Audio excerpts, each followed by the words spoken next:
Welcome everybody back into Nerd Sesh. As always, I'm Carson Breber, and alongside me is Logan Camden. And today we have two more awesome basketball games to react to, break down for you all. We're going to be talking about both conference finals, latest iterations, but we're going to start with what we just saw. Game 2, Logan, the Nuggets come up with another win at home, go up 2-0. What did you take away from this game? I just came away from this game feeling like the Lakers really should have won it and had to win this one. I mean, we can start with what this means moving forward in the series. Nuggets take both of these at home, keep home court advantage moving forward in these playoffs. We know how big it is to steal a game on the road, but you look at what happened in this game and you just have to be disappointed that the Lakers didn't pull it out. This is a bad Jokic game by his standards, not dominant in the traditional sense where he's knocking down everything, where the offense is just free flowing and eating. Now, credit to the Lakers and how they played Jokic, but just was not a dominant game by Jokic's standards. You don't have a great Aaron Gordon game. You don't have a great KCP game, a great MPJ game. And Murray was really struggling until the fourth quarter. You also do away with a big Austin Reeves performance, 22, 3 and 5 on 8 of 16, 5 and 9 from deep. And Roy having another monster game. I think they have to keep giving him minutes. Maybe start him, maybe give him, I think 30-plus minutes a night. I think Hachimura needs to be out there, 21-piece. And late, Carson, you really see the ease of offense and the perimeter quality shot making late. That was a huge difference. Murray's turned around 14 points, 5 of 17 and 2 of 9 in the first three quarters. Gets one to go, 23 points in the fourth quarter, 6 of 7 from the field, 3 of 5 from deep, and 7 of 8. But this is a big stain on Anthony Davis and LeBron James. They just have to be better point blank. I thought Anthony Davis was good defensively for most of this game, but offensively, really, really struggles. 4 of 15 from the field, 18 points, 14 boards, 4 assists. Just 4 of 15 from the field, man. He's got to convert more. He's got to be more imposing down there on the low block. He just has to convert more shots. And then LeBron, stat-wise is okay, but bad decision-making, some bad turnovers, bad shot selection here at the end of this game, and he smoked some layups throughout this game. And I just thought that really bad stretch in the third quarter, you see the defensive effort and the engagement kind of leave the Lakers, and while that effort and engagement leaves, so does the reliable offense. And that is what really frustrated me and confused me the most.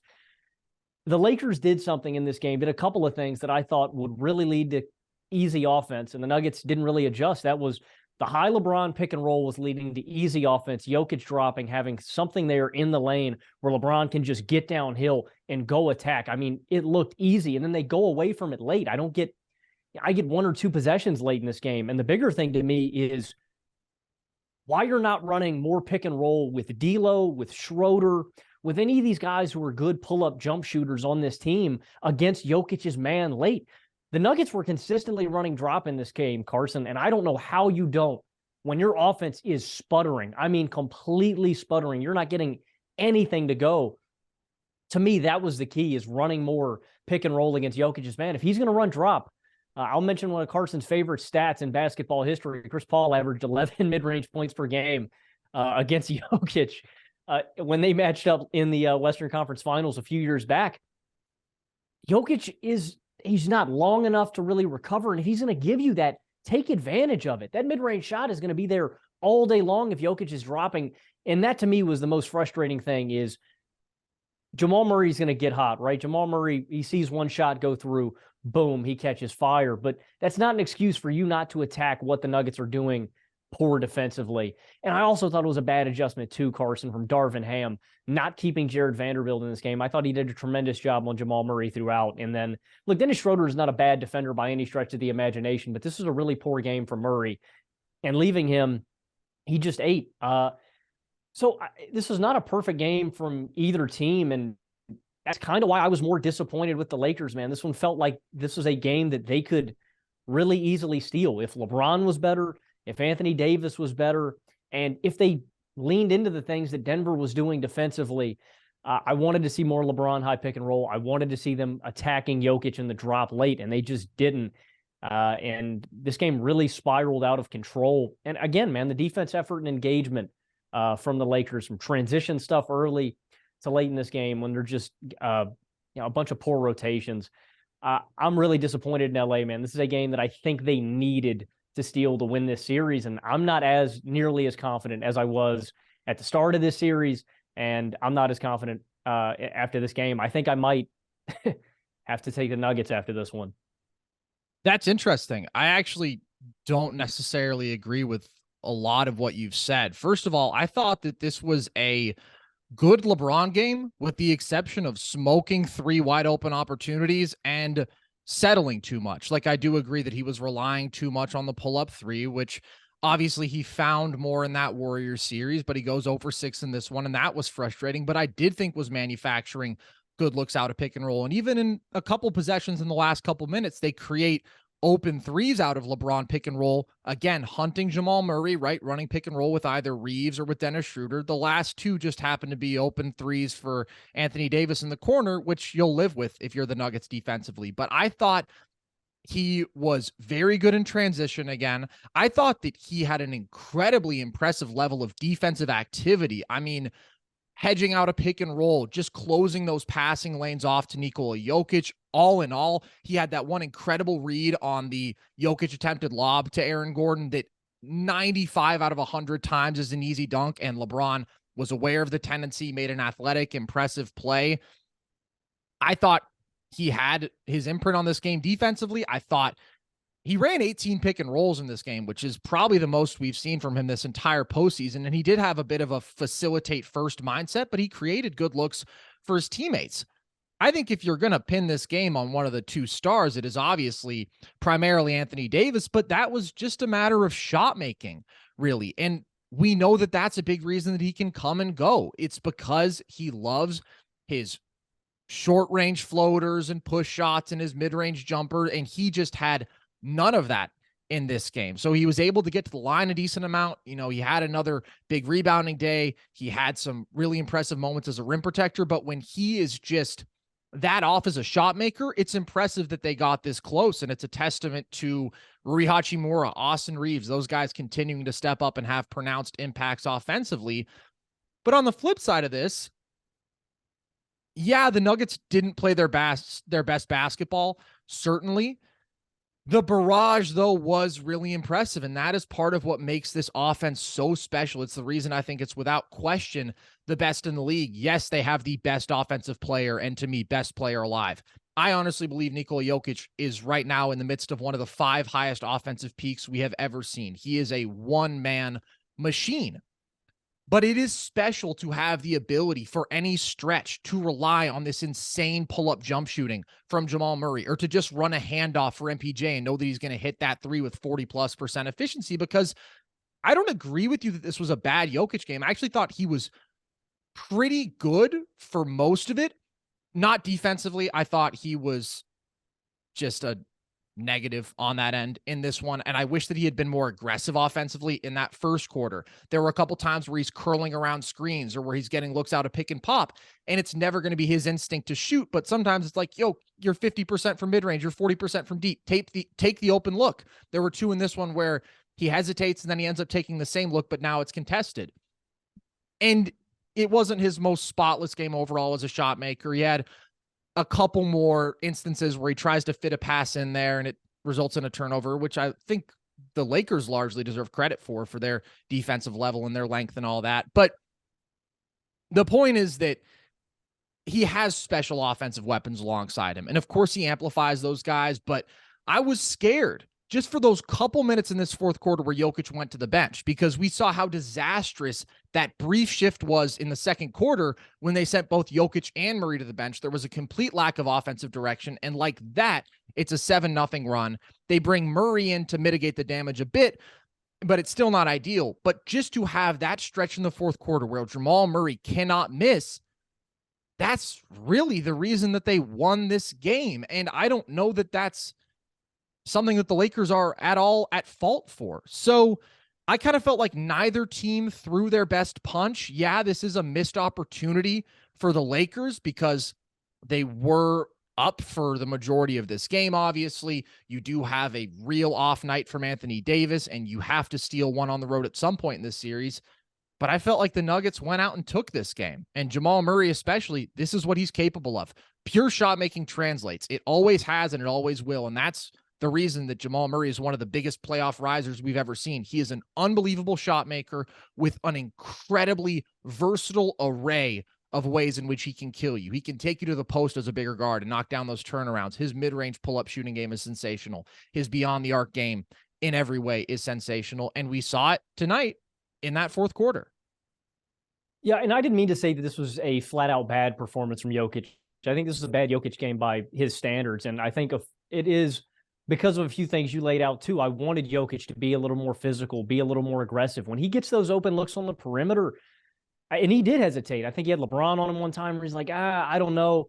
I want to see him impose himself a little more as a scorer when those opportunities present themselves, even if it is a jump shot. And I thought I was disappointed too, man. I do love the supporting cast, and that is a distinct edge that, again, I still think Denver possesses over LA. I know that MPJ and Jamal are prone to their bad nights, but at a point, it's just easier for them in the tough shot making department. Late in games, it's just going to inherently be easier because you have a guy like MPJ, because you have a guy like Jamal Murray. The one guy I really was disappointed tonight was Aaron Gordon, man. He looked a little flustered throughout the game. Like, he was hesitant, he was passive, and the biggest thing to me is just shooting those open looks that the Lakers are going to concede to him all day. You need to run that drop. Why? Because in case you need to double Jokic in the post, because if you don't, it's probably going to be an easy bucket. You need to help out on those other shooters coming off of other screens, MPJ, the Jamal Murrays of the world, close out on shooters. But if they're going to drop like that all day, Carson, I think Aaron Gordon just has to take those shots, man. That I was really disappointed with from Denver's side. And I don't know, though, man. At this point in the series, I don't really see the path for LA, man. I just don't know if their offense is going to consistently be good enough. I know Anthony Davis can be better. I know that LeBron can be better. I don't know if they can reach the heights that this Denver offense is going to reach, man. And I really think that matters. Like, I don't think they can slow them down enough. I think that they should play Hachimura more. I think they should play Vando more too. I think those are really just big adjustments. They're better wings. They're more versatile. Vando's very, very limited offensively, but he's just a better defender that I think you need to weaponize against these guys. I think those are small things that they can do, but I don't know, man. I've lost a lot of confidence in the Lakers over these last two games. We've seen really good stretches from them, but that is where I'm leaning at this point in the series, man. I'm really disappointed after tonight. Well, I think that Denver is better, and they do undeniably have more reliable paths to high-level offensive production, and it is really impressive how many guys can step up on any given night. Like, again, Bruce Brown has another solid outing, knocks down a couple of catch-and-shoot threes. KCP, this wasn't his night, so you close with Brown, and I thought that he played well. I agree with you. This has not been a good Aaron Gordon series. It is not a good matchup, obviously, because of how much they can turn him into a liability in stretches when they play AD in that roamer role, and now he just becomes a spacing negative, and it's so much easier to help on Jokic, and they're taking away a lot of those passing lanes to Aaron Gordon that are normally readily available. Like, Jokic does not need much, man, to get that little dump off in Aaron Gordon or to execute those lobs, and we have not seen much of that in this series. I do want to give props, though, to some of these Lakers role guys, because they continue to step up when you're talking about Rui Hachimura, who I think is so valuable in this series, not just because of his ability to play that primary defender on Jokic role that allows you to get AD as the roamer, but because of his offensive skill set, because of the blend of physicality and aggression inside as a finisher, because of his ability to create a really good look from mid-range for himself at a moment's notice, and because of how good of a spot-up shooter he is. So I thought that he continued to establish himself as just such a good, valuable rotation piece, and it's incredible that they just flipped a few seconds in Kendrick Nunn, who wasn't in the rotation for him at the trade deadline. And then Reeves, again, another dynamic shooting night. Again, we see not as much in this one, but he does get a couple good looks from three out of that LeBron pick and roll where he's hunting a guard and they aren't able to recover quickly enough to Reeves, or actually one of them late was off of a switch with Aaron Gordon, and he still created a look for himself. But that guy is just a baller. So I look at this and I still think the Lakers are really good. And I think that they've hung in these two games. Obviously, game one was an outlier shooting performance from them. And that was strange because of how down they were early, and Denver let up on the brakes a little bit. And this game, they didn't throw their best punch, but to be in both of those games, given the fact that they didn't play at their highest level against a team that I think is the most consistently great in the field without a question, that has the best offense in the field without a question, the best player in the field without a question, and a really, really good supporting cast, the Lakers deserve to be here, is what I'm trying to say. I don't think they're going to win this series, but I do think there are people who are going to try to discredit this because there is a lot of anti-Lakers sentiment. They are a team that evokes very strong feelings on either side of the spectrum because they were a 7 seed who beat a not so good Grizzlies team that was injured. And then the Warriors looked vulnerable with all of Poole and Thompson's misgivings in that series. But this supporting cast that they've built is very real. And the ceiling that LeBron and AD can reach is very real. It just didn't happen tonight. No, they're very, very legit. And again, when this team is locked in, engaged, and giving effort, they're a great team. That was another realm where I think the Lakers have to improve, and that's just stopping the ball in transition. Again, man, it's we talk about the Celtics, right? We use the Celtics as kind of the measuring stick for teams that shoot themselves in the foot because we've seen it so consistently with Boston. And I use them as a reference point because I, again, think that LA continues to do this through 2 games by digging themselves into holes early that are just preventable. Like, again, a couple possessions early can really swing a game, and the Nuggets were so easily able to get turnovers, to push the ball in transition, and it's easy to stop. It's just transition defense is different, right? You don't set up, you don't find your guy, who your matchup is. Your goal is to find a body and to stop the ball. I mean, that's basketball 101. Some guy goes, I got ball, and you pick up the guy and stop him from going all the way to the rack. When Uncle Jeff Green is taking the rock 95 feet coast to coast, there is a problem. It's Jeff Green, dog. Like, I'm as big a Jeff Green guy as anybody else, but it's not 2007 anymore, man. It's not. Like, what I'm saying is anybody should be able to pick him up in transition and slow him down. And it's an effort thing. It is an engagement thing. And that lull in the third quarter, it's a 12-2 Nuggets run. The Lakers missed 9 straight field goals. And it's just time and time again. I guess that is something that I want to emphasize too, is I am disappointed in the Lakers once again after game 2. But I do feel like, man, if we could just see, we've been saying this, Carson, for weeks. LA, can I see you 60 minutes locked in? Can I see 60 minutes of intense effort and engagement? And I really have yet to see it through any game in these playoffs. And that's another example of it where the stretch in the third quarter, they're up on the Nuggets, and it looks like they're going to bury this game and put it away because Murray's having an off night. All these role players are having an off night. They take their foot off the pedal early in this game, just getting out in transition. That's one of the biggest adjustments that I think we need to see too, is more Lakers effort again and just stopping them out in transition. They got bullied there again tonight, Carson. It's been a real issue for them throughout these playoffs. It's really strange to see from a team that is so good in the half court struggle like this consistently in transition. And we've seen it all playoffs, as we've touched on time and again. One of my favorite things that Jokic does in transition, first of all, grab and go relentlessly. Like, he is always going to push the tempo. That's where this offense is at its best, as really almost any offense is. But I love how consistently, when he sees a bigger guy who has the seal on a smaller guy, or really just has a mismatch at all in transition, and it's usually Aaron Gordon, but tonight there was one instance where it was someone else, and he just floats that entry pass with such precision from like any distance, and it's just an automatic foul. And it's something that he does every game at least once. And it's one of so many little things that makes him so incomparably great offensively, which is why it's so funny that all of his critics, who I think everybody is now seeing, a lot of those criticisms were based in nothing, just completely miss out on when they say, oh, it's about the box score. It's only people who are box score watching who could think Jokic is so great. I mean, his ability as a screener, right, is so invaluable. He's so phenomenal there.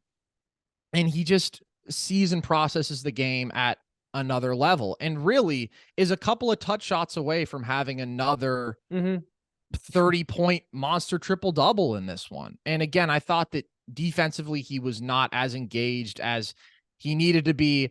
And I thought that there were a couple points where he was passive, and also passive to where he then forced a pass that resulted in a turnover. But he's the best player alive. And I think he just continues to affirm that. So I've enjoyed this series so far, and it's also just great to see the Nuggets again in a playoff setting, like the real Denver Nuggets, not the Monte Morris, Will Barton, or the Facundo Campazzo, Austin Rivers Denver Nuggets that people somehow criticized. The team that has all of these offensive weapons, that gels so beautifully and that plays such beautiful basketball. It stuns me so much when people talk about Jokic being boring. I mean, he does several jaw-dropping things every single night. I honestly think him and Steph make the jaw-dropping plays with the most regularity. Those people who say that just have to not be watching. But the fluidity, the offensive creativity, and the collective IQ, which I think he elevates, just you have to get up closer to his level if you're going to play with him, right? You can't miss those opportunities for cuts off of a Jokic post touch where he can immediately find you with any window. You can't miss an easy give and go to Jokic as a cutter where he's so good. And it's just really fun to see teams playing basketball like that. I think they and the Warriors are the epitome of fluid, beautiful offensive basketball spearheaded by this generational talent. And with all of the, again, discrediting of them that we saw, this is a cool moment. It's a very cool moment for them. Let's flip to the other side. Talk about discrediting, Logan. The Miami Heat just did it again. They stole game one in Boston. You and I both picked the Celtics. What did you take away from this game? I'd like to formally thank Jimmy Butler for getting my journalism card revoked in this series and throughout this playoff run. The Miami Heat will not win another game in this first round series against the Milwaukee Bucks. That was Logan Camden round one. All right. I really thought, Carson, Jimmy Butler kind of sunned Jayson Tatum and Jaylen Brown, I thought, in this one, man. I really thought he just big dogged them. Jason, friend of the show, Jason Temp, host of Hoops Tonight, also on the Volume, had a funny tweet at the end of this game, and he said, Jimmy put the kids to bed. That's exactly how I felt at this one, man. It seemed, again, man, the Celtics kind of feeling like they're a little too small for the moment. And Jimmy Butler has never once felt like that in his basketball stardom career. And he was, again, just ready for this shit, man. He's always ready for the moment and ready to put games away. That's where I want to start, is where, Tatum and Brown struggle late in this game. Tatum has 2 back-to-back travels. Tatum has a bad turnover late where, he goes to pick up his dribble. It looks like he's going to take a step-back shot. Just, here you go, Jimmy. You can have the ball. Just gives it to him. A bad turnover. And, again, Jimmy is opportunistic in the point that I don't know if I've ever seen a defensive playmaker as good as Jimmy in the anticipatory department, where I might notice it on film or watching it in a game where I'm like, oh, Tatum's going to kick the rock over here to Jaylen Brown. Butler's already there, and you saw it. I mean, him ball-hawking passing lanes. That one, he does it to JB where he just strips him. There's a Horford pass late in this game where Horford tries to go corner to the top of the key. Jimmy just snipes it and goes in the other direction. Jimmy is one of the best defensive playmakers I've basically, just ever seen. And then again, what I mean with him just taking over is Tatum and Brown just struggling they don't know what they want to do. Tatum with his back against the wall, we've seen him shine, right? Where his jumper's falling and he 50 pieces them and he can go to that all game long. But when that's not going, when all of his pull-up jumpers aren't falling and everything's effortless, there's a little bit of hesitancy where he doesn't know what he wants to do. Jimmy is going to take you to his spot. He's going to get a screen and he's going to do his thing. And yeah, I really thought, Carson, that this is a bit of a stain on JB and Tatum as well. They have 5 turnovers combined in the fourth quarter, 10 total in this game. I thought the Celtics just did a poor job of protecting the basketball throughout 15 total turnovers.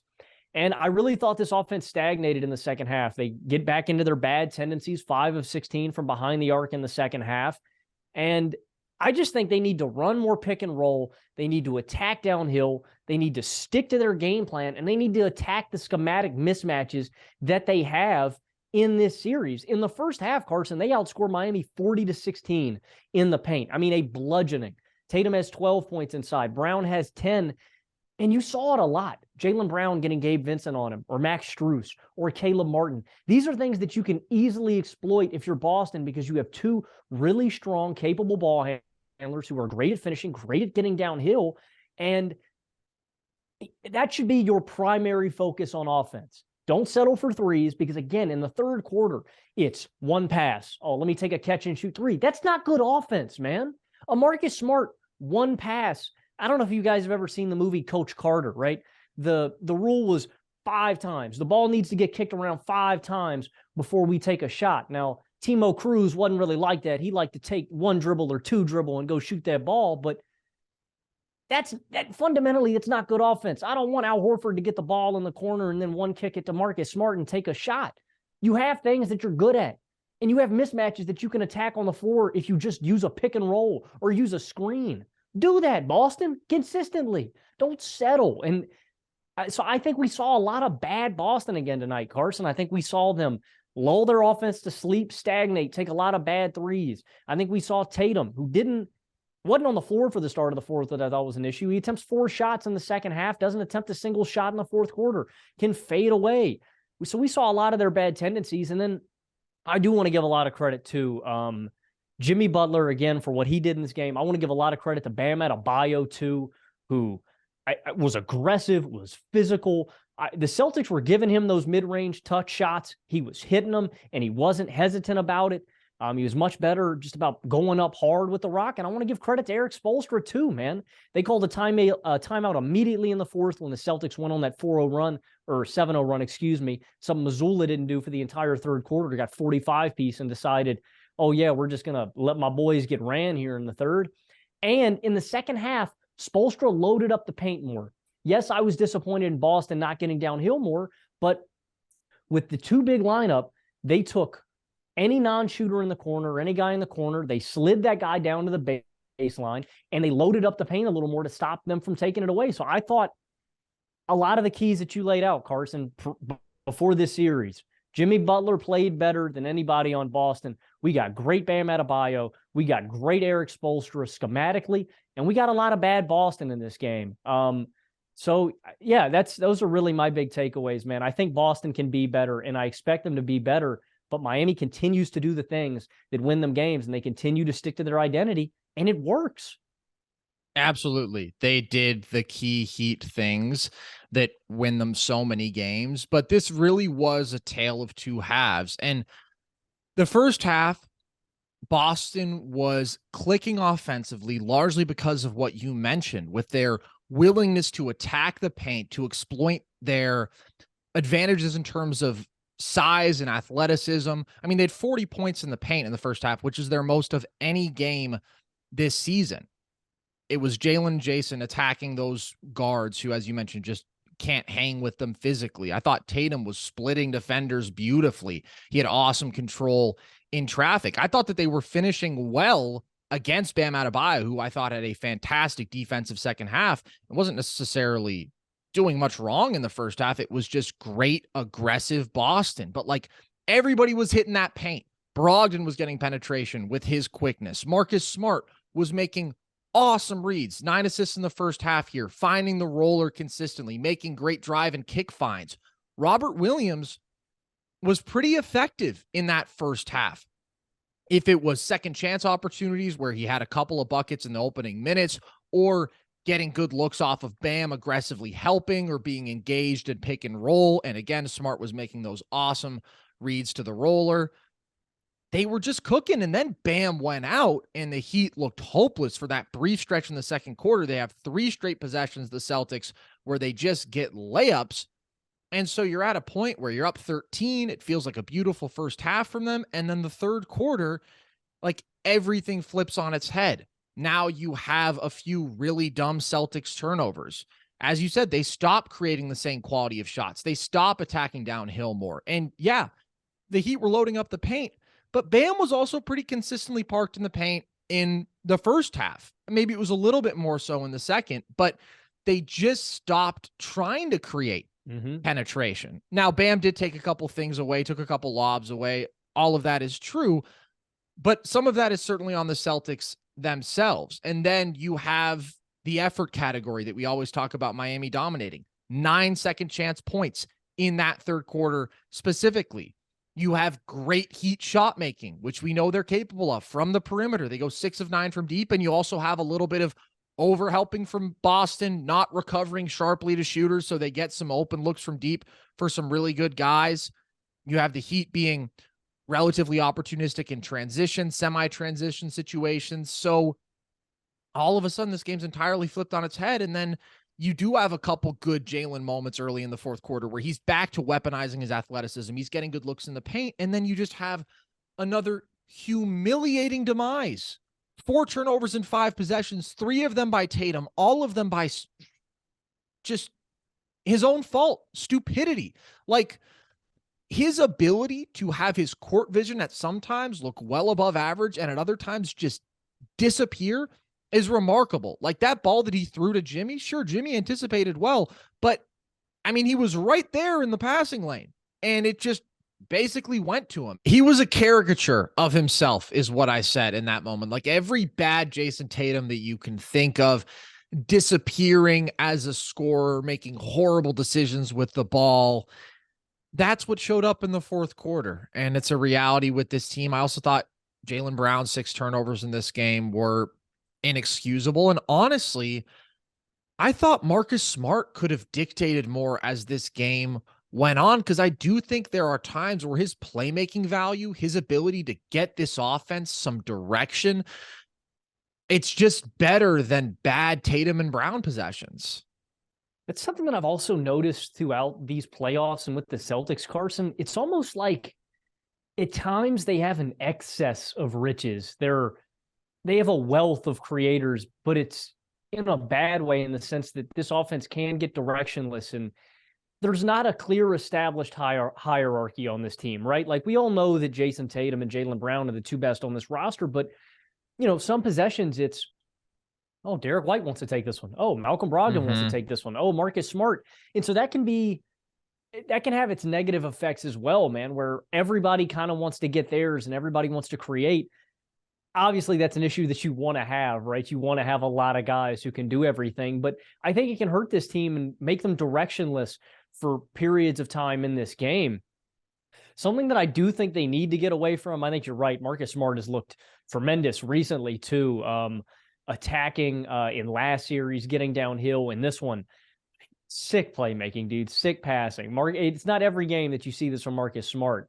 Something that I do think they need to address rotation-wise, I think we have to see less Robert Williams, and I think we have to see less Peyton Pritchard, man. I thought the Miami Heat were just kind of hunting Rob, and I like Robert a lot, but they were negative 14 in his minutes in this game, and this is courtesy of John Schumann and NBA.com. Celtics were negative 10 in 9 minutes with their regular starting 5. That's Tatum, JB, Smart, Horford, and Robert Williams. They were plus 11 in 12 minutes with the starting 5, sub Brogdon for Robert. And with Williams on the court, there's just a bunch of stuff that I think the Heat can attack. He always wants to run drop. That is Robert Williams' go-to. It's just his instinct. And there's not, anything inherently bad about that, but there's things that Miami can exploit. Jimmy was abusing that switch. Anytime that Robert got switched on Jimmy, he was attacking it. He wanted to get to the mid-range. He knows that Robert's going to fade to the basket. That's his tendency, and that's something he was attacking. You see Lowry. Lowry hits 2 pull-up threes in this game, and he hits a mid-range jumper where Robert just doesn't go up on him. If Robert Williams is stepping up on that, that's an easy shot that he can take away. He's just too long. But again, his habit is to drop back. That's what he wants to do. And you saw it consistently with Bam Adebayo in the mid-range, not even contesting shots that Bam is taking. Robin is again dropping. And then on the other end, the Heat can trap Boston ball handlers more often without being punished for it. Why? Well, he's not a floor spacer, right? So you're not afraid of him popping out from behind the arc if you double the ball handler and taking a 3. He's not a great pick and roll decision maker out of the short roll. So even if you do whip him that pass on the low block, he's going to take a minute. He's not going to find that extra guy when the defense is relocating. And so, yeah, I think I'm not saying take away all his minutes. He can be a valuable guy. He takes away the paint. It is point blank, it is just harder for Miami to score at the rack when you have Horford and Williams there. But there's things that Miami can exploit. And with a lot of good pull-up jump shooters, like Strus, like Vincent, like Lowry, like Martin, like Jimmy, anybody that you turn to in that pick and roll, and if you attack Robert Williams' man in that pick and roll, those are easy shots that they can step into all game long. So I'm not saying take him out of the rotation, eliminate all his minutes, but I am saying reel back in on him a little bit. We need less Robert Williams, period. I agree completely. And I think the biggest reason is because of how easy it is then to park Bam Adebayo in the paint defensively, to play that zone. I mean, it's just easier for him to play two guys if it's Robert Williams than if it's Al Horford spacing the floor. And that's why I think we saw Robert Williams not play in the home stretch of this game, because even though offensively he did his job well, like I said, I mean, finished well, 6 of 6 in this game, he ends up being a spacing negative. It's just they're not punishing Bam enough for consistently staying right around the rim. So I think that they have to make that adjustment. And I agree with everything else that you laid out too. Jimmy was awesome in this game, and his ability to hunt the mid-range off of those switches, if it's either a bigger guy who now has to give him a little bit more of that ground because they don't want to get beaten on the drive, or if it's a smaller guy who he can shoot over, either way, it's barbecue chicken for Jimmy Buckets, 6 of 9 for mid-range in this one. Or he was driving, he was drawing help, and he was facilitating beautifully. So he completely decisively outplayed Jayson Tatum, which is a big key to this series. And then the other thing that we talked about, I mean, they forced Boston into mistakes. Seeing a lot of congested paints, they stopped attacking, they stopped making good reads. They completely win the shooting battle from deep, 16 of 31 versus Boston's 10 of 29. And yeah, it was awesome shot making, but it was also a lot of open spot up and semi-transition looks. Again, conceding looks to Lowry out of drop. You can't have happen. He also got a couple in those transition situations where Boston's just not precise enough in that scramble. There's just so many things that you look at and you go, okay, what did Miami have to do to win this game? Check. What did Boston have to mess up to win this game? Check. And that's not to discredit this win, because those things can absolutely happen again. Like, Miami can win this series.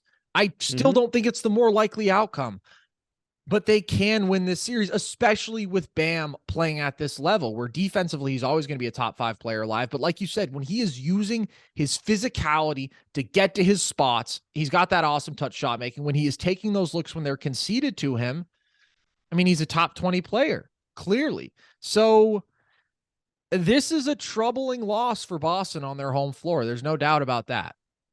Yeah, there's two more things I want to hit on really quick, too. I think another thing that Boston has to do, Carson, is less Peyton Pritchard minutes. I didn't understand those from Joe Mazzulla at all. You want to talk about Jimmy attacking small guys?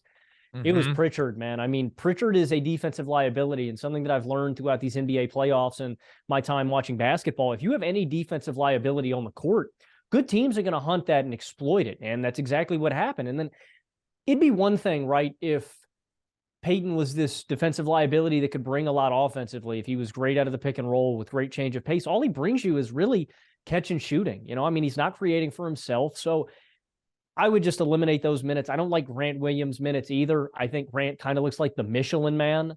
Kind of runs. And you like always have words for Grant Williams. Kind of runs like him too. And they're never nice. No, they aren't. But I think you got to give him minutes in this series. At least he can be a little more physical. He's a little better switchable. He gives a little more effort. But I think you hit on something big, Carson. I do not expect the Miami Heat to win this series. I do not think that is the more likely outcome. But there is no team that is more well-equipped to deal with a talent disadvantage than the Miami Heat. Courtesy ESPN Stats and Info, I thought this was crazy. They were outscored in 3 of the 4 quarters in this game, right? Miami still wins. Since the 2020 bubble, they have won 7 playoff games like that, where they lose 3 of the 4 quarters and still win the game.